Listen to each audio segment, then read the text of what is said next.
que a história, no fim das contas, é aquilo que nós definimos o que ela vai ser.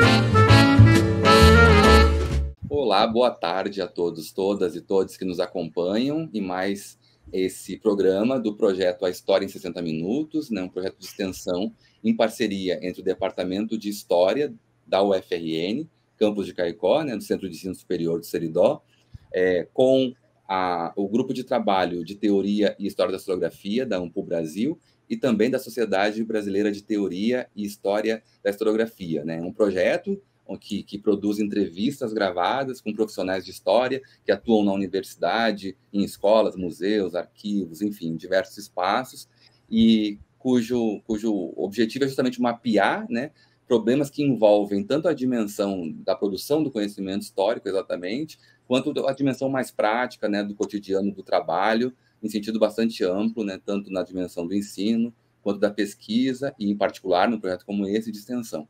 E é uma alegria muito grande hoje receber aqui o professor Bruno Leal, professor do Departamento de História e do Programa de Pós-Graduação em História da Universidade de Brasília, UNB, que é também idealizador, né, do portal de divulgação científica Café História, bastante conhecido e popular.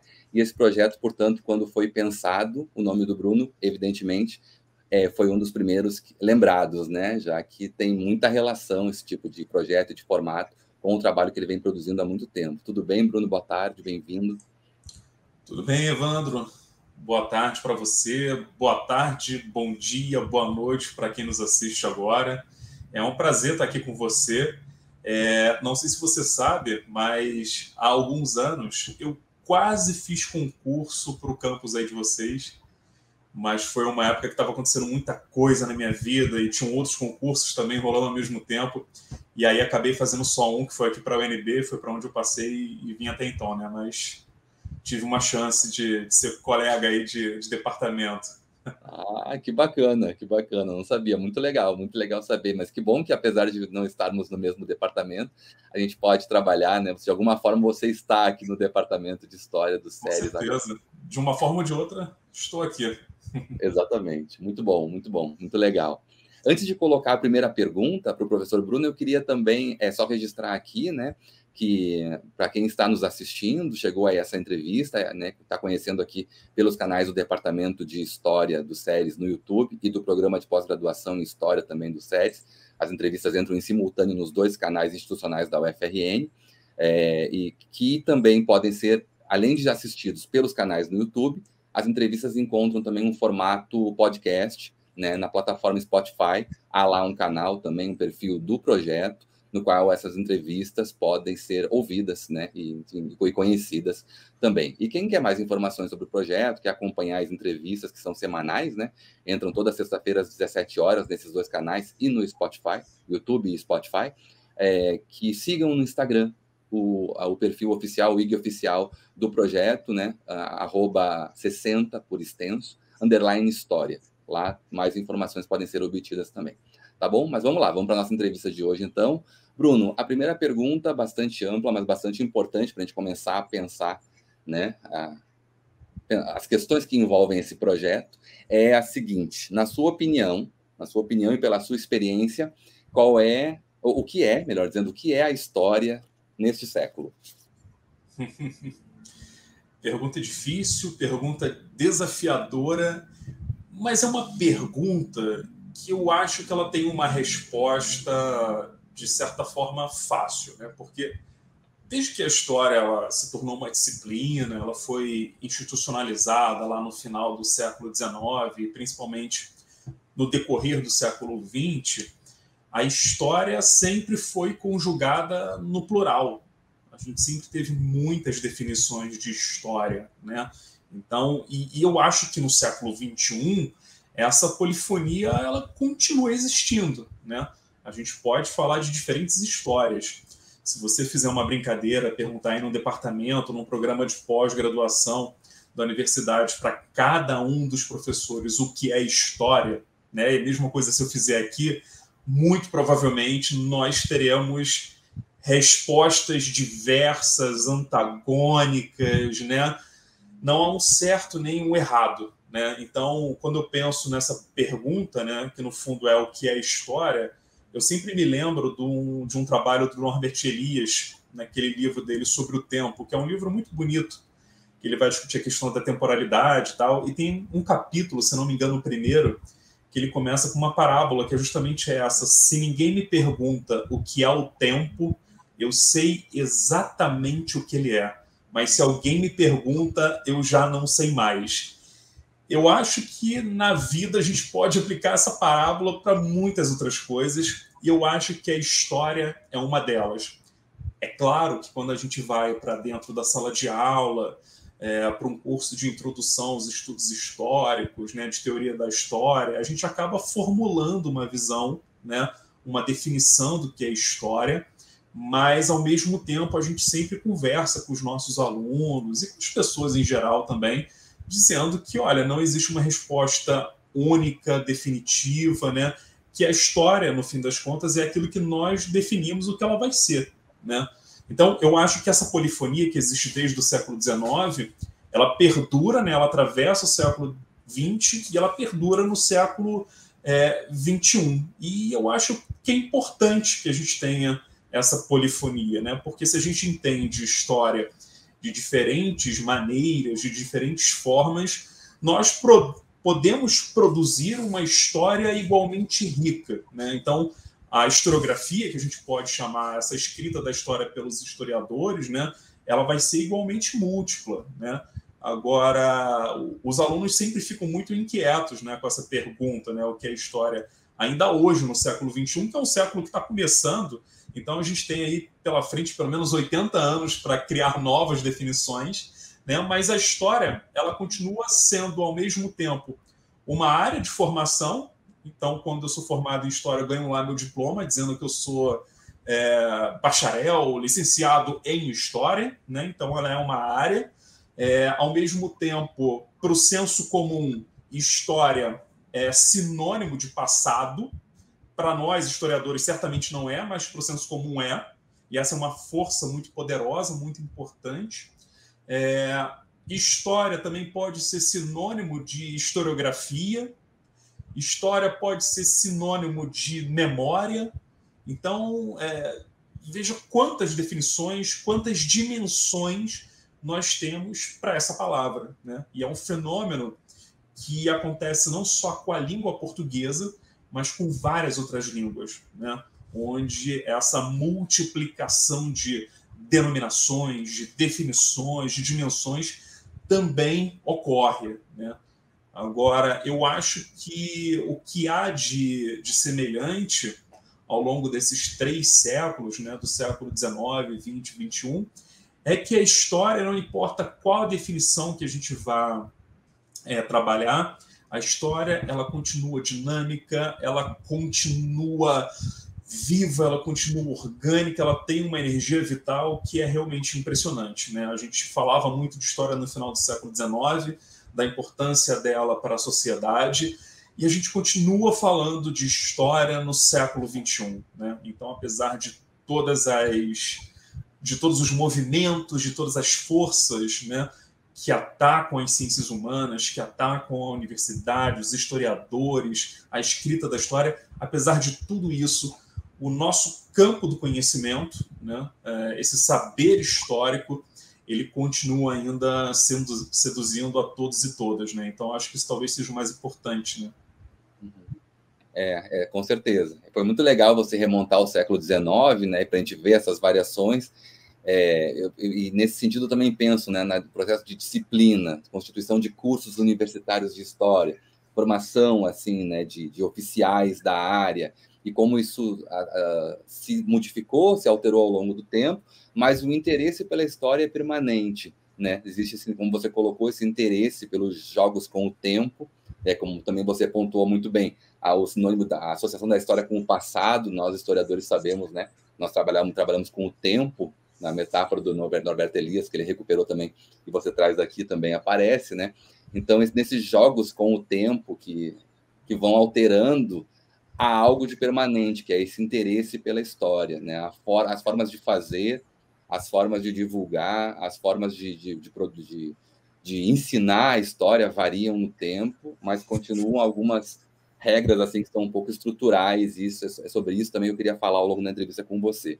E nesse sentido, então, pensando a partir dessa recuperação que você fez, pontuando esse vigor da história, que é uma constatação, tem aparecido de fato nas diferentes entrevistas do projeto, esse vigor, né?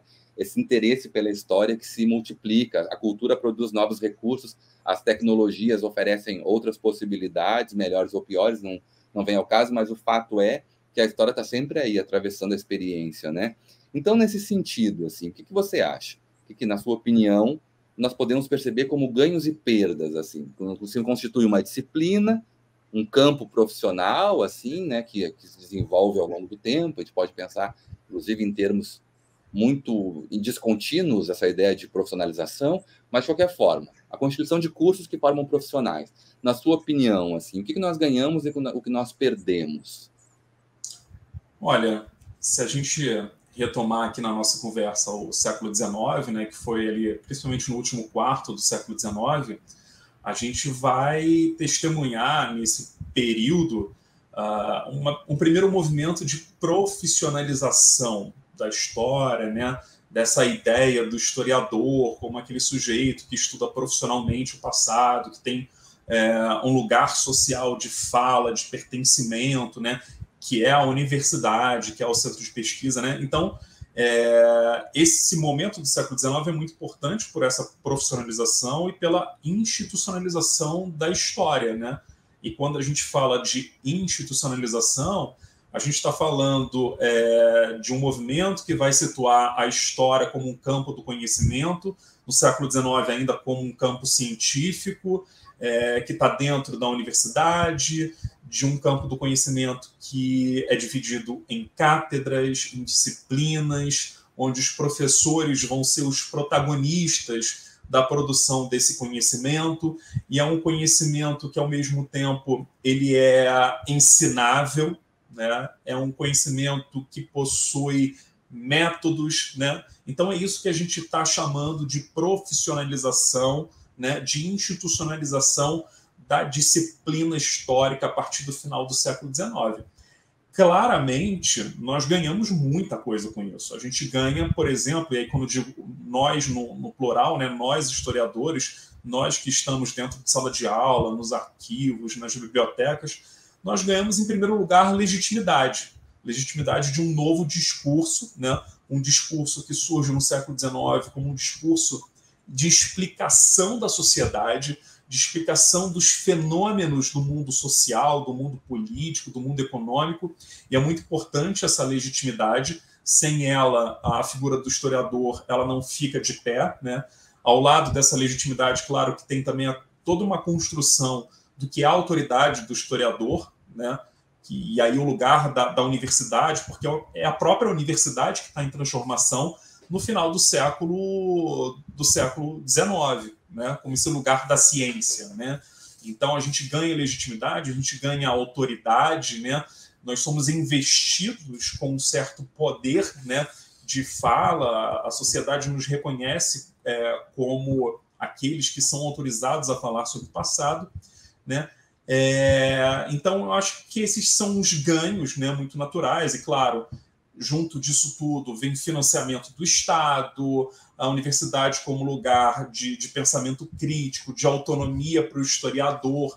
Tudo isso é muito importante para a gente produzir esse conhecimento, essa inteligibilidade sobre o passado. Agora, se a gente tem ganhos, né, que são evidentes, eu acho que no decorrer desse processo a gente também tem algumas perdas significativas. Eu acho que o distanciamento, é claro que isso não acontece em bloco, né? Mas em alguma medida isso acontece, esse distanciamento das artes, né? O distanciamento que a gente vai tendo em relação também a outras disciplinas, como a geografia, de algumas outras humanidades, de certa subjetividade, né, do campo das humanidades, isso é muito importante, né? Eu acho que essa perda do diálogo com alguns campos do conhecimento, eu acho que eles trazem alguns prejuízos para o campo da história, né? Principalmente no início do século XX, quando se planejava, quando se projetava uma história fundamentalmente científica, né? Positiva, né? Então, eu acho que isso gera alguns transtornos para os historiadores aí que vão surgindo nos anos 40, nos anos 50, que vão querer repensar essa historiografia, né? Então, acho que no curto prazo a gente vai ter esse tipo de prejuízo, né?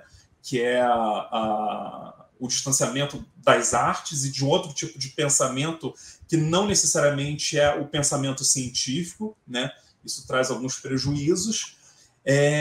E há um outro tipo de prejuízo também, é que, de certa forma, quando a história ela se torna uma disciplina, quando ela é institucionalizada, a gente acaba encapsulando a história dentro de uma determinada regra científica, né? Ou dentro de um determinado modo de fazer o conhecimento, né?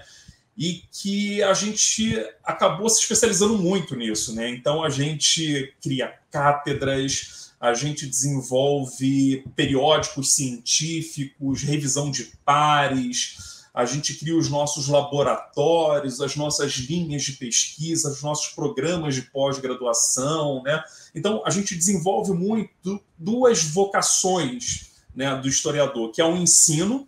Nós aprendemos a formar muito bem professores de história, estejam eles dentro de salas de aula no ensino superior ou no ensino básico. Então, essa vocação está muito bem estruturada, né, do ensino de história.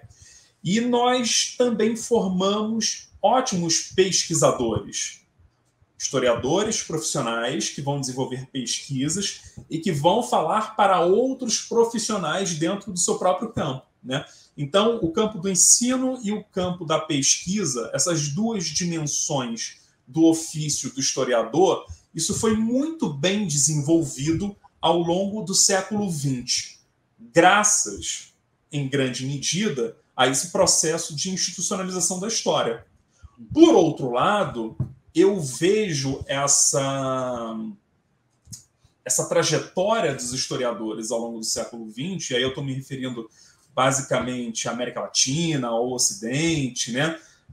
A gente deixou, em um plano muito secundário, em um plano muito periférico, uma produção de história voltada para amplas audiências, para o público não acadêmico. E aí vem muito do que eu tenho feito em termos de pesquisa e prática na história, né? Que é o desenvolvimento de um pensamento dentro da divulgação científica, que é a problematização da história pública, né? Que seria uma terceira vocação, embora eu não goste tanto dessa palavra, né? A gente pode usar talvez como um sinônimo aí, um pouco melhor, uma outra dimensão do ofício do historiador, que é falar com esse público não especializado, esse público extra-acadêmico, né? Essas pessoas que estão fora da universidade, né? Então, eu tenho um enorme interesse nesse tipo de debate, né?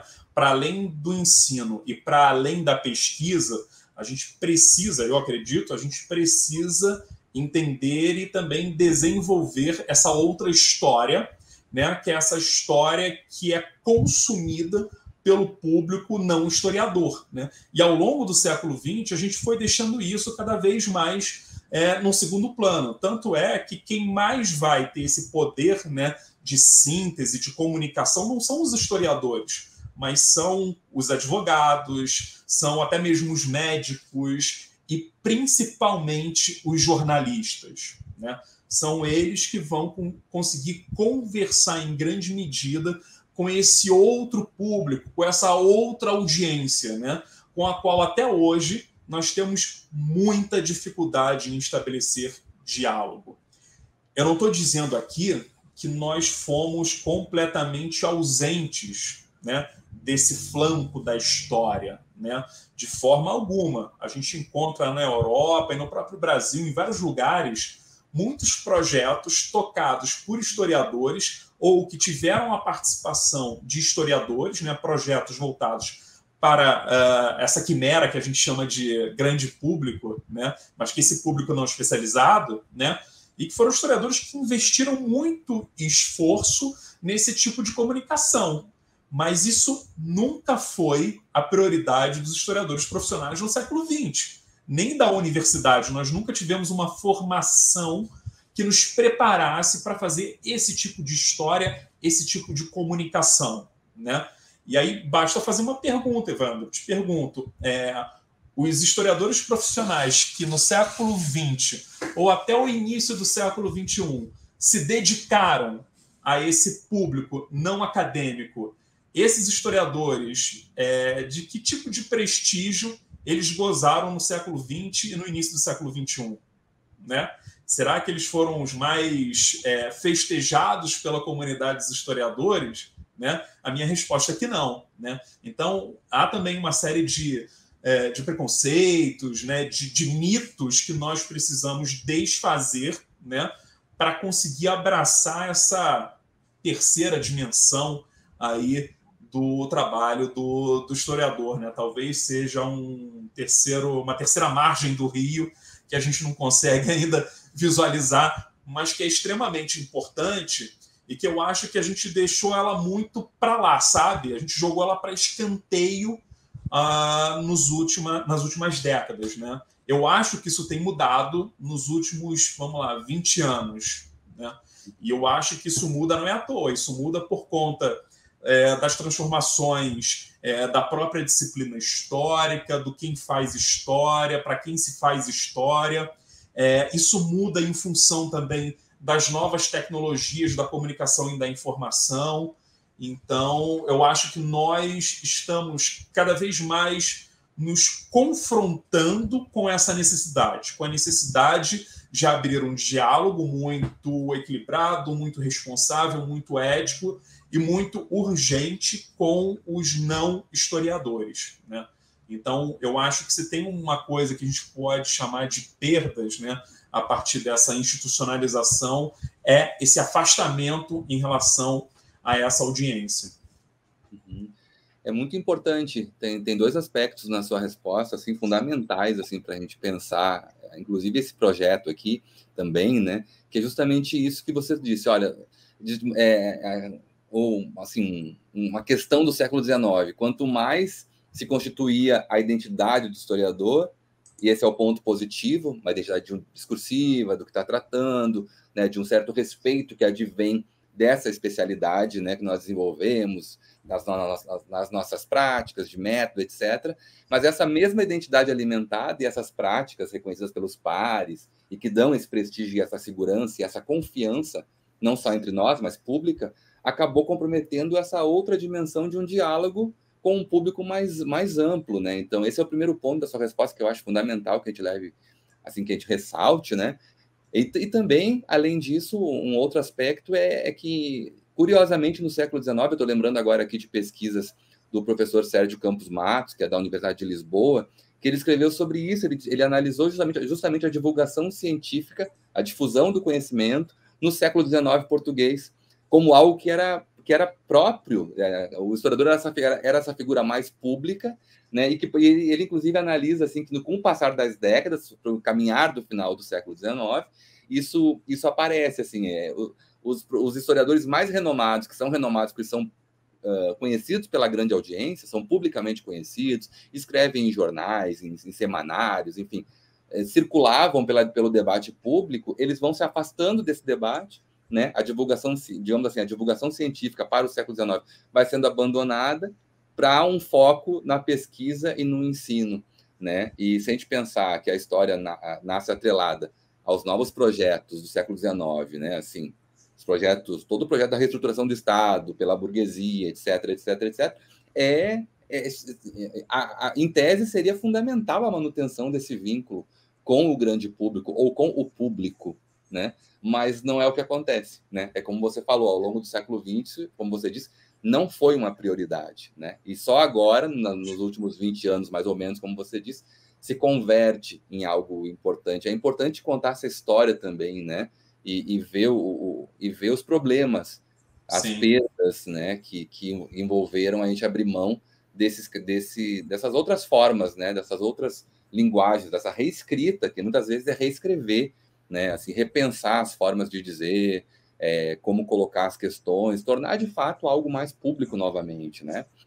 E veja, eu sempre gosto de citar esse exemplo, eu posso soar meio repetitivo para quem está acostumado a me escutar, mas o Legoff, no início dos anos 80, né,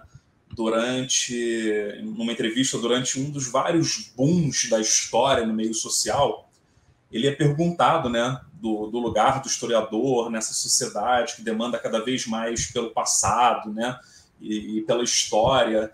E aí, lá no início dos anos 80, o Legoff, genial como era, ele diz o seguinte: olha, realmente há uma grande demanda social por história. As pessoas têm interesse pelo passado, pela história, pela narrativa histórica. Mas não necessariamente a sociedade tem demanda por historiadores.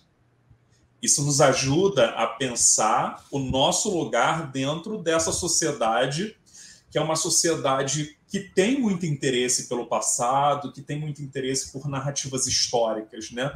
Mas que não necessariamente isso vai se dar através da via do historiador, né? Mas me parece muito fundamental que o historiador atenda a essa demanda. E quando eu digo atender essa demanda, não é atender acriticamente, atender cegamente essa demanda de modo a abandonar, sabe, todos os seus cuidados, todas as suas pesquisas, né? Aquilo que para nós é imprescindível, sabe? Mas atender no sentido de ter uma escuta ativa, de compreender como legítima essa demanda social pelo passado. Então, por exemplo, se a gente está vivendo uma época de efemérides, né? Então a gente está falando hoje, em 2022, muito do bicentenário da independência. Me parece mais do que natural que o historiador ocupe esse espaço, né, no meio público, na arena pública, né? Não que ele vá dar respostas definitivas, né? Mas que o estudo do passado é a sua matéria-prima. Então, isso me parece muito justo, né? Que o historiador faça intervenções na arena pública, né? Que ele escute o que as pessoas têm a perguntar e ofereça algum tipo de resposta, né? Que ele ofereça novas perguntas, né? Então, eu acho que isso é fundamental, né? Porque se a gente não fizer isso, certamente outros o farão, né? E a gente tem muito a aprender também com outras pessoas que estão oferecendo respostas sobre o passado, né? Então, a gente está falando aqui de memorialistas, a gente está falando de jornalistas, a gente está falando de movimentos sociais, né? Então, assim, nós não somos os únicos a produzir sobre o passado, mas podemos aprender, né, com esses outros atores e produtores, né, de narrativas históricas, né? Exatamente. Que a gente possa agregar, né, a crítica, a nossa forma de crítica a essas outras manifestações e principalmente ao interesse, né? Isso que você falou de uma escuta, né, em relação ao interesse pela história, que sempre houve, é evidente na cultura, nas artes. Você também mencionou na resposta anterior, né, um diálogo maior com as artes, com essa dimensão das subjetividades e assim por diante. Isso me parece muito importante. Mas pensando nesse trabalho colaborativo, então, pensando o nosso lugar ao lado, inclusive, de outros profissionais, né, para falar em termos contemporâneos, assim. Como é que você percebe essa o recente reconhecimento por parte do Estado da profissão, né, assim, a consolidação profissional do historiador dentro da lei no Estado brasileiro? Como é que você observa, inclusive dialogando com tudo isso que a gente vem falando sobre divulgação científica, sobre atuação pública de historiadores? Como é que você vê isso? Bom, em primeiro lugar, acho que a nossa geração, né, ela é muito privilegiada por ter vivido, né, essa profissionalização, essa regulamentação, né, da profissão de historiador. Agora, é um ponto de chegada, de uma super maratona, né, de quilômetros e quilômetros e de muito esforço, de várias gerações de historiadores que pensavam a própria regulamentação de uma outra maneira, com outros fins, mas que chegamos, acredito eu, a um bom tom, a uma boa forma de regulamentação da profissão de historiador. Essa luta começou há muito tempo, né? A ANPO, ela foi fundamental na obtenção dessa vitória, né? Desde os anos 60, esse debate está em pauta, né, na agenda dos historiadores brasileiros, várias outras profissões foram regulamentadas nessas últimas décadas, e o projeto de regulamentação da profissão de historiador sempre ficou ali na gaveta, né? Ela sempre esteve muito próxima de ser votada, acontecer alguma coisa que era prioridade. A gente pode discutir em que medida também esses adiamentos eles não tinham uma agenda política, né? Não se esperava algum tipo de troca por parte do poder, né? E que os historiadores não cederam. E agora, assim, ironicamente, dentro de um governo autoritário, de um governo que nega a história, nós conseguimos a regulamentação da profissão de historiador. Mas o melhor é que isso não tem a ver com esse governo autoritário, né? Nós conseguimos, a despeito desse governo autoritário, que tentou barrar essa regulamentação, mas que, por conta de outras vozes autorizadas dentro do poder, num diálogo permanente, construtivo com os historiadores, com a comunidade historiográfica, nós conseguimos colocar essa pauta em votação, né, e conseguimos aprovar a regulamentação. Então, isso foi uma vitória muito importante. E eu acho que o fato dela ter acontecido dentro de um governo autoritário, né, cheio de arroubos autoritários, eu acho que isso dá um brilho maior para a nossa vitória. Eu acho muito significativo, acho muito substantivo que tenha acontecido durante esse governo, durante o governo Bolsonaro. Então, acho que é uma vitória importante. No início, havia muita desconfiança se essa regulamentação ela significava a exclusão, né?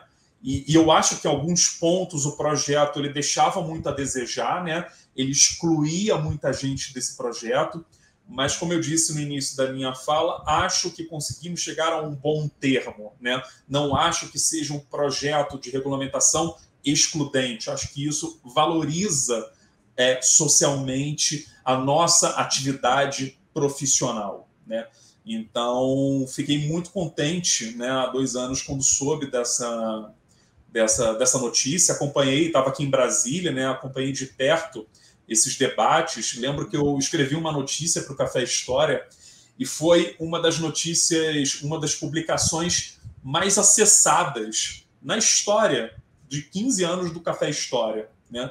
A gente costuma ter no Café História, quando eu publico alguma coisa, assim, em torno de 20 a 50 acessos simultâneos, né? Então, sempre que eu estou vendo as minhas estatísticas, tem lá, simultaneamente, né, minuto a minuto, mais ou menos de 20 a 50 pessoas. E eu lembro que quando eu publiquei essa notícia, ao longo do dia, eu tive uma média de 520 acessos simultâneos. Eu lembro que o servidor chegou a cair com a quantidade de acessos, sabe? Mas é um daqueles bons problemas para editores de divulgação científica. Então, isso demonstra, né, a expectativa e o interesse que a comunidade tinha nesse processo, né? Então, eu acho que isso tem tudo. Claro, isso não é uma segurança, né? Isso não é um fato, mas eu acho que a regulamentação ela tem tudo para evitar a precarização do trabalho do historiador, sobretudo no momento de recrudescimento do neoliberalismo. Eu acho que a proteção jurídica para a gente, sabe? Eu acho que isso nos ajuda a estar não só presente na arena pública, mas estar presente na arena pública de uma maneira muito qualitativa, não só como consultores, como assessores, mas efetivamente como historiadores profissionais, né? Então, isso é muito importante para o reconhecimento social da história. Não é a única variável, não é o único fator que entra na construção dessa autoridade, da legitimidade, mas acho que é um elemento muito importante do ponto de vista mesmo trabalhista, sabe? Da gente fincar a nossa bandeira, né? Da gente tentar mostrar para a sociedade, né, qual é o valor dessa profissão, né? É uma atividade profissional, né? Então, eu acho que isso tem um valor tremendo para nós, historiadores, né? Eu vou querer falar um pouquinho sobre o Café História também com você, ouvir um pouquinho você sobre esse projeto, mas eu não queria perder algo que você falou também na sua última resposta, sobre essa atuação, né? Essa questão do reconhecimento da profissão, da regulamentação, tem a ver também com as demandas urgentes que nós temos agora, né? Assim, que vem se colocando nos últimos tempos, em especial em relação aos negacionismos, né? Que é o negacionismo sentido geral da ciência, enfim, negacionismos em sentido bastante amplo, mas em particular os negacionismos ligados à história e ao ensino de história. Então, nesse sentido, assim, qual é a sua opinião? Qual seria a posição que nós deveríamos ou poderíamos ocupar no espaço público num contexto negacionista, pensando assim no nosso presente imediato? Uhum. Esse é um debate muito importante. Eu tenho acompanhado ele com certa preocupação, porque há um grande número de respostas que eu acho muito simplificadoras, né, desse processo. Então, por exemplo, olha, com mais história pública, com mais divulgação científica em história, a gente vai conseguir derrotar o negacionismo. Ou uma outra, por conta do afastamento dos historiadores dessa arena pública, né, o negacionismo se proliferou, né? Eu acho que são reducionismos de um fenômeno extremamente complexo, né? Não acho que o afastamento dos historiadores, em boa medida, da arena pública seja a explicação para o fortalecimento do negacionismo, que eu acho que tem a ver com a fragilização, tem muito mais a ver com a fragilização das instituições democráticas, muito mais a ver com o avanço dos fascismos, dos neofascismos, né? Com a erosão da nossa dimensão da cidadania, da desigualdade social, né? Eu acho que isso tudo explica muito mais os negacionismos, né? Uma certa agenda política no presente, do que efetivamente o afastamento dos historiadores dessa outra audiência da arena pública. Há conexões? Claro que há conexões, né? Porque quando você não está tão próximo assim do debate público, né, você acaba facilitando, em certa medida, a proliferação desses discursos, mas não acho que seja uma relação de causa e consequência, né? Assim como não acho também que a mera participação do historiador na arena pública, seja através da divulgação científica ou da história pública, por si só, vai resolver a questão do negacionismo histórico, né? Isso é um problema da sociedade como um todo, não só da comunidade dos historiadores, né? Mas é das ciências humanas, é do poder judiciário, né? É da escola, é da imprensa, né? É da universidade. Todos nós precisamos construir a muitas mãos, né, a solução para esse tipo de problema, né, que é uma ameaça enorme à democracia, né? Os diferentes tipos de negação da história. Em geral, a papo de 5 anos, quando a gente falava de negacionismo, a gente associava diretamente ao negacionismo do Holocausto, né? Que é a grande arena de debate conceitual do negacionismo.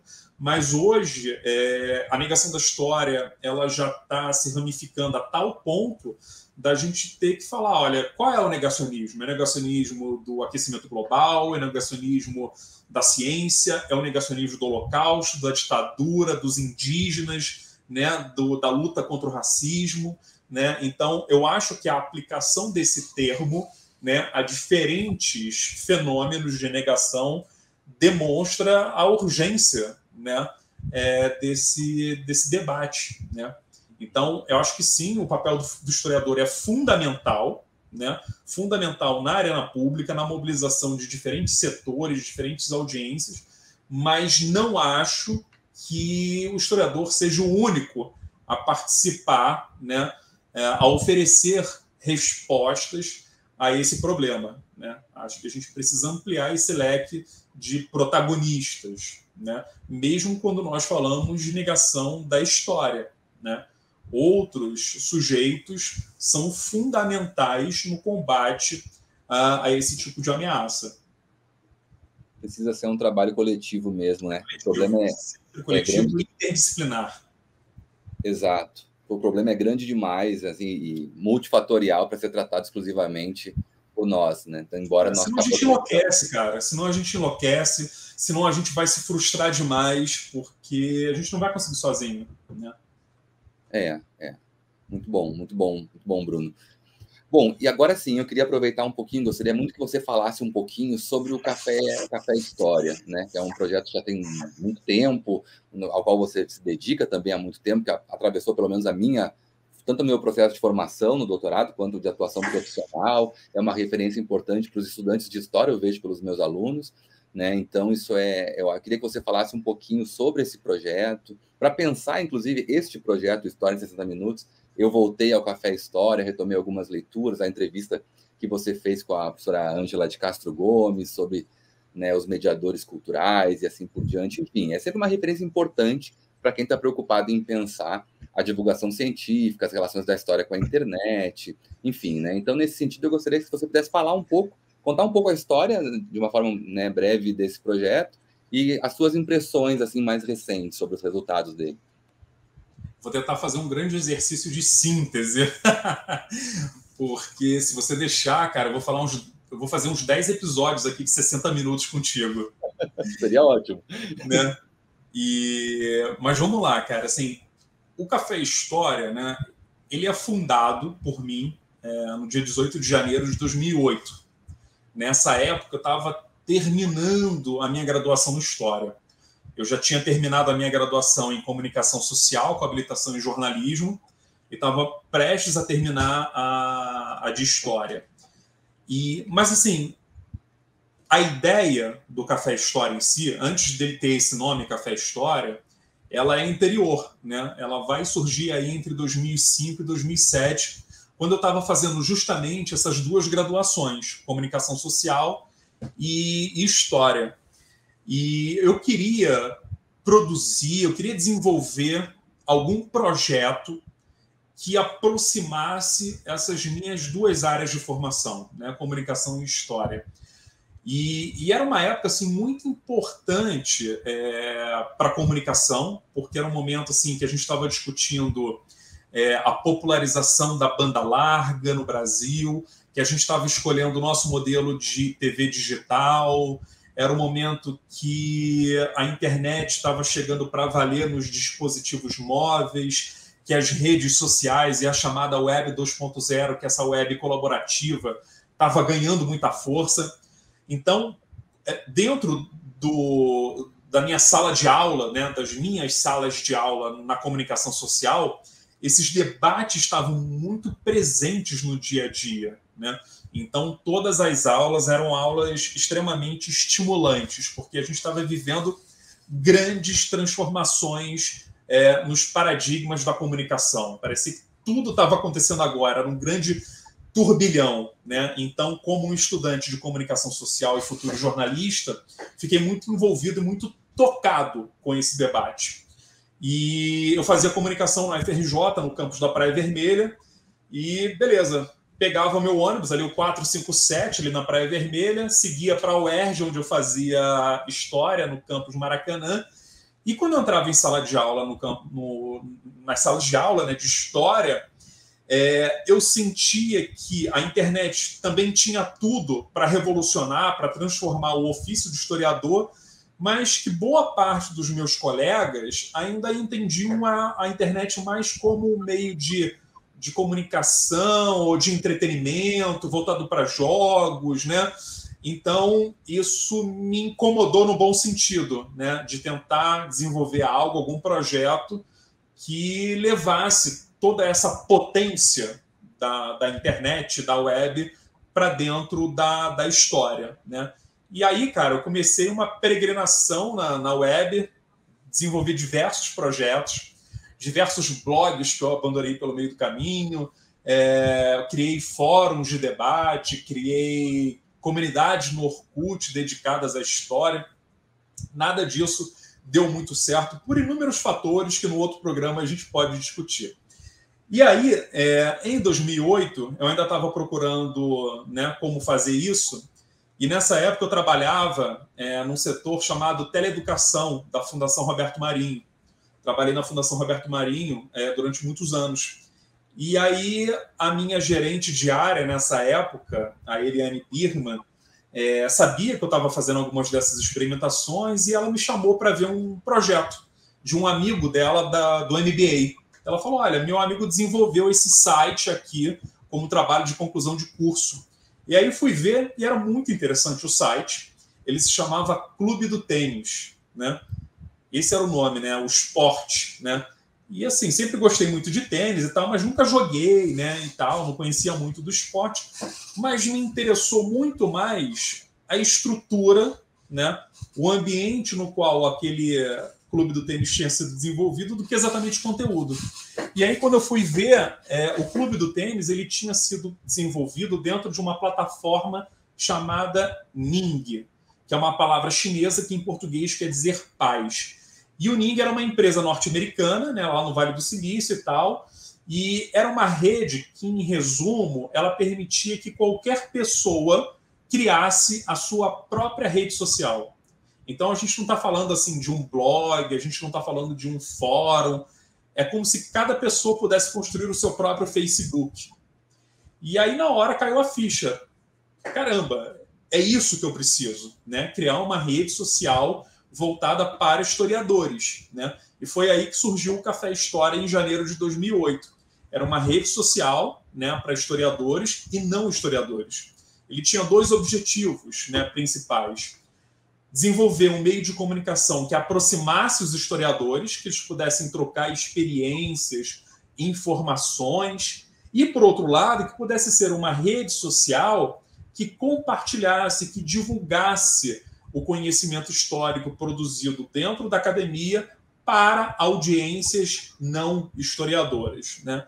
E aí surgiu o Café História entre 2008 e 2016, né? Ao longo dos seus 8 primeiros anos, o Café História ele foi fundamentalmente uma rede social. Então, você entrava no Café História, fazia uma conta pessoal, você tinha lá uma página pessoal, você publicava mensagens de blog, você subia vídeos, fotos, abria fóruns, né? Então, os participantes do Café História, de fato, eram os grandes autores e autoras do Café História, né?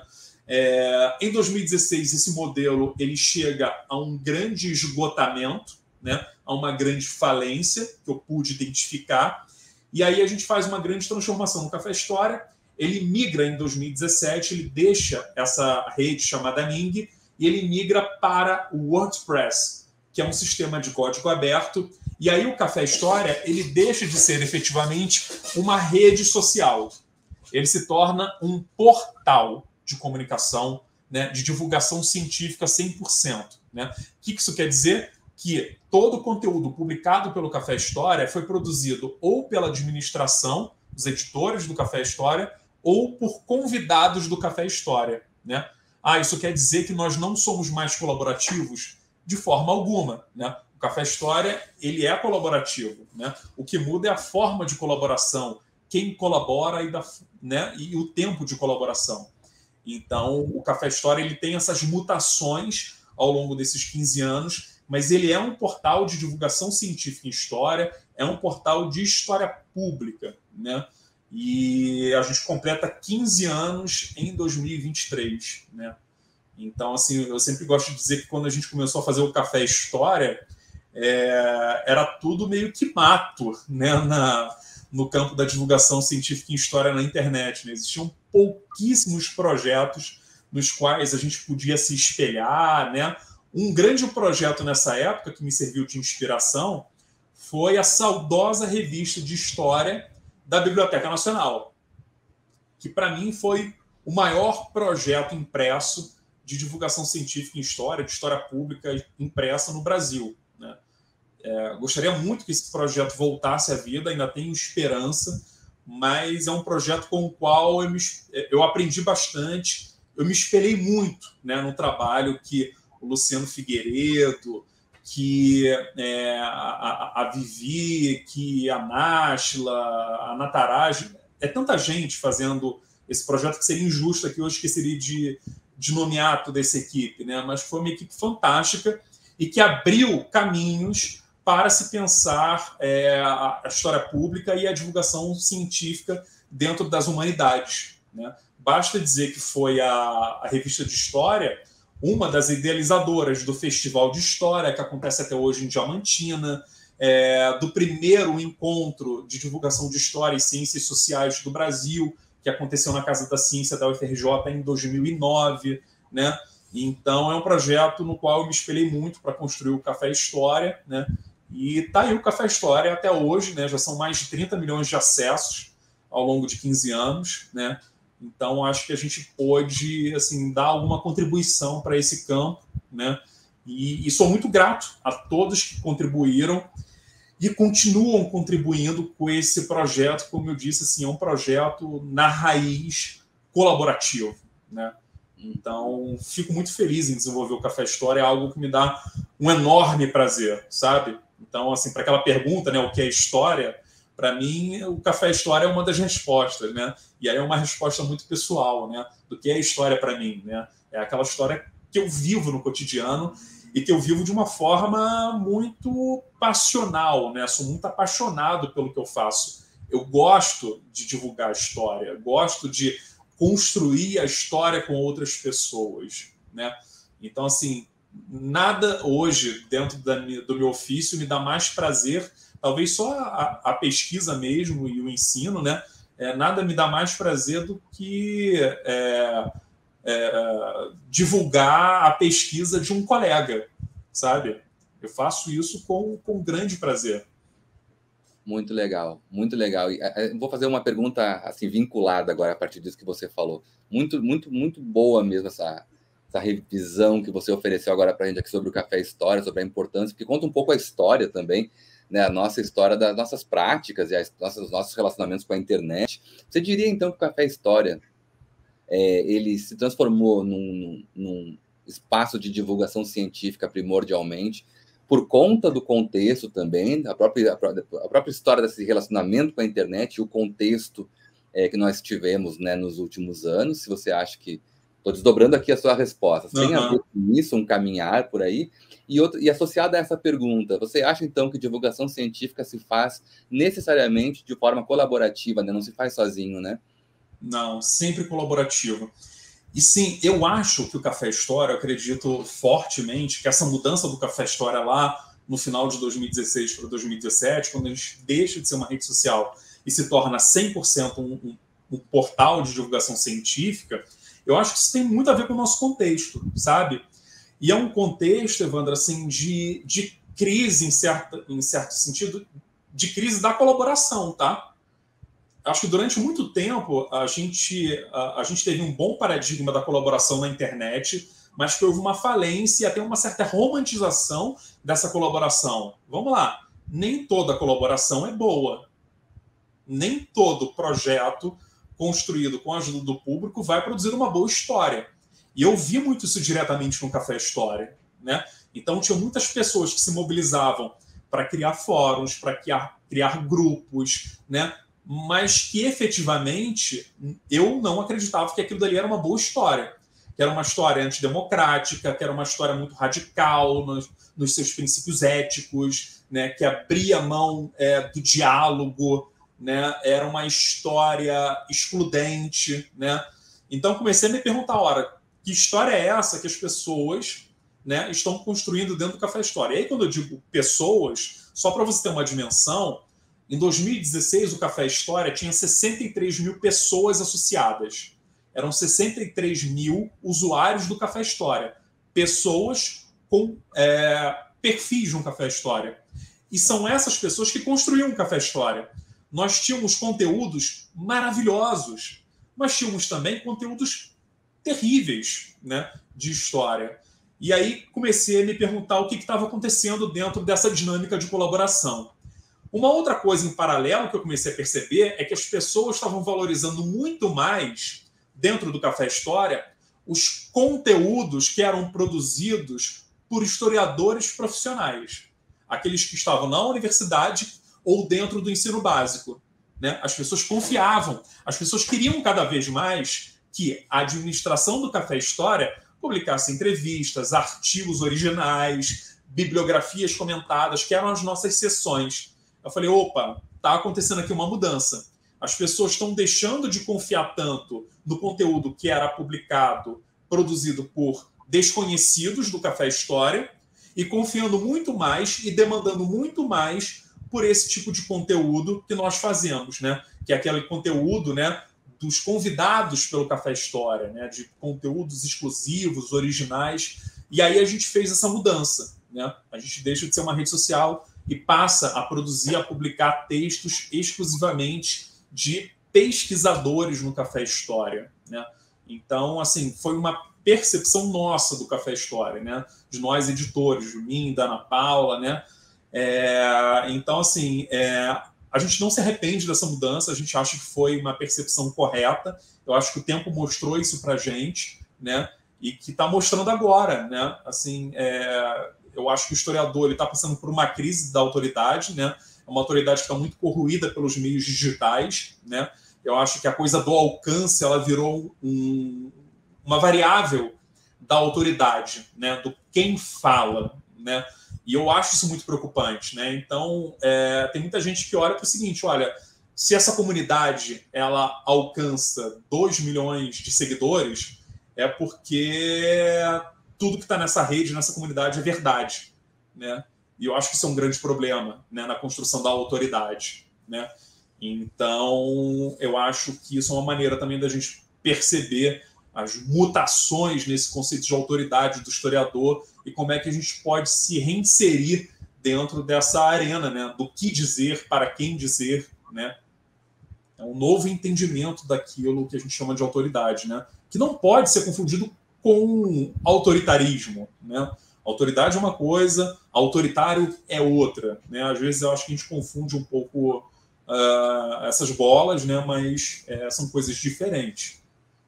É muito importante isso que você traz agora também, né? Porque, como você falou, uma certa romantização do princípio colaborativo da internet, uma certa ideia de democratização promovida pelo espaço, né, da internet, quando, na verdade, nós vimos que não é tão simples assim, né? É preciso... a democracia na internet envolve senso crítico, considerando aquilo que o Pedro Telles fala sobre o loteamento da internet por empresas, tem um controle do discurso já na internet bastante estabelecido, né, vinculado a interesses econômicos, como sempre, né? E também essa questão de que o trabalho colaborativo envolve responsabilidade, saber quem são as pessoas. Exatamente. Né? E isso não tem nada a ver com a pessoa ter 100 seguidores ou 1 milhão. Não é isso que exatamente vai definir a responsabilidade colocada naquilo. Né? A gente vê isso no debate sobre os influencers, etc., né, hoje em dia.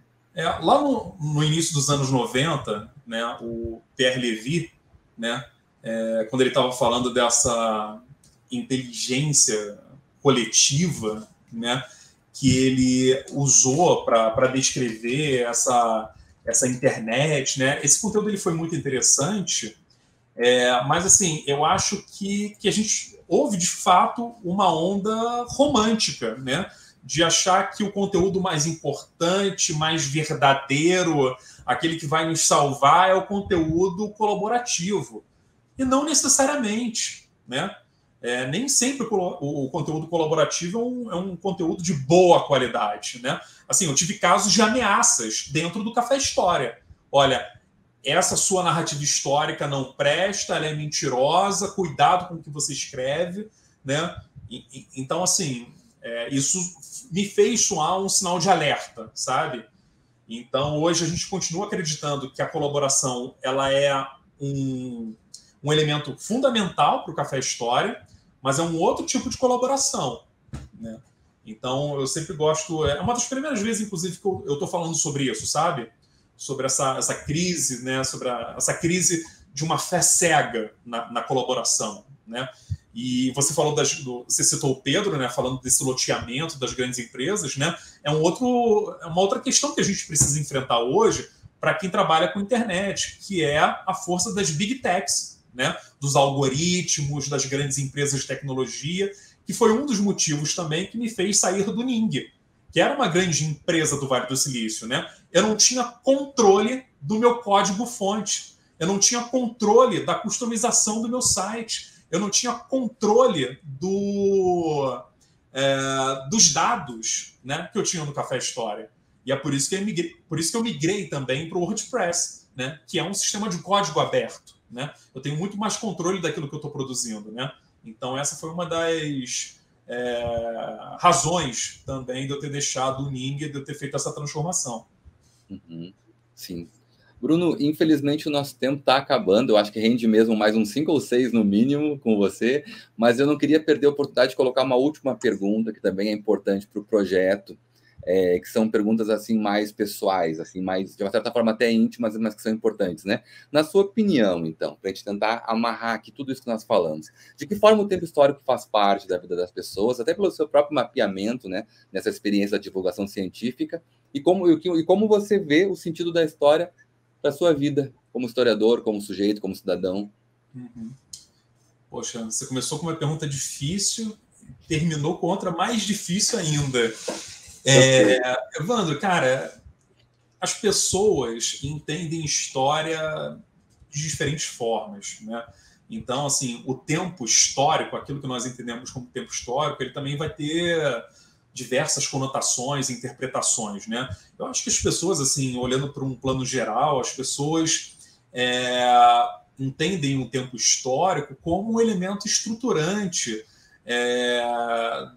da sua identidade, da sua memória, da sua constituição enquanto cidadão, né? As pessoas vinculam as suas histórias individuais, pessoais, com a história da nação, com a história de uma comunidade, com a história de um país, né? Então, eu acho que é um elemento estruturante das nossas identidades. Lembrando sempre que essas identidades, elas são móveis, né? Porque se nós interpretamos o tempo histórico e a história de maneira múltipla e plural, né, essas identidades elas estão também em profunda transformação, né? Então, acho que as pessoas usam muito a história para esse fim, sabe? Para se situar dentro dessa grande aventura que a gente chama de vida, né? É um elemento estruturante da vida, né? E pensando na minha vida pessoal, né? Assim, além disso tudo, porque eu também uso a história para fazer isso, a história ela me diverte, né? Ela é uma grande diversão, embora eu até acabe estudando história que não tem nada de diversão, que é a história do Holocausto, a história do nazismo, né, dos fascismos, são histórias que preocupam, né? Mas quando eu falo que a história me diverte, é que o conhecimento, né, é prazeroso, né? Eu tenho diversão, eu tenho o gozo da história, né? Então, para mim, isso é muito importante. Se eu não tivesse prazer naquilo que eu faço, né? Se eu não tivesse prazer em entrar em sala de aula, se eu não tivesse prazer em entrar num arquivo, numa biblioteca, em submeter um artigo, em divulgar a pesquisa dos meus amigos, eu não estaria falando nada disso, sabe? Eu não estaria fazendo nada disso. Então, a história me diverte, a história me dá muito prazer. E, claro, assim, a história paga minhas contas. Então, a conta de luz, a conta de água, meu condomínio, meu aluguel, os meus sonhos materiais, né? Quem paga tudo isso é a história, de certa forma, né? Então, tem essa conotação também que é muito pragmática, né? E ainda bem que eu posso viver daquilo que me dá prazer, né? Então, acho que a história, para mim, é isso, né? Aquilo que estrutura a minha vida e aquilo que dá sentido também para aquilo que eu faço, né? Muito bom, Bruno, muito bom. Eu acho que é isso mesmo. Fiz uma pergunta muito, essa resposta muito boa mesmo. É isso, ela atravessa a vida da gente e envolve muito prazer também. A gente percebe, te ouvindo, o quanto você tem prazer mesmo com o seu trabalho. E muito obrigado, inclusive, por ele, pelo Café História, enfim, por tudo e por ter aceitado participar desse projeto aqui conosco na UFRN. Muito obrigado, foi ótima a entrevista, viu? Imagina, eu que agradeço, Evandro, pelo espaço. É sempre um prazer participar desses projetos colaborativos, né? Interinstitucionais, né? Então, te parabenizo também pela iniciativa, a todos aí do departamento, da pós, né? E a partir de agora você um telespectador aí do canal de vocês e do projeto também. Estou doido para ver os outros programas. E deixar um abraço aí para todos que estão nos ouvindo e nos vendo também nesse momento, né? Que vocês também continuem apaixonados por história. Bacana. Ótimo, Bruno. Obrigado. Bom, quem nos acompanhou, muito obrigado, né? Reforçando então, compartilhem, curtam, nos ajudem a divulgar esse projeto também, né? Pelo YouTube, pelo Spotify. E nós voltamos na semana que vem com mais uma entrevista. Lembrando que as entrevistas são disponibilizadas todas as sextas-feiras, às 17 horas, no canal do Departamento de História e também no canal do Programa de Pós-Graduação em História do SERES UFRN. Tá bom? Valeu e até a próxima. Valeu, tchau, tchau, gente.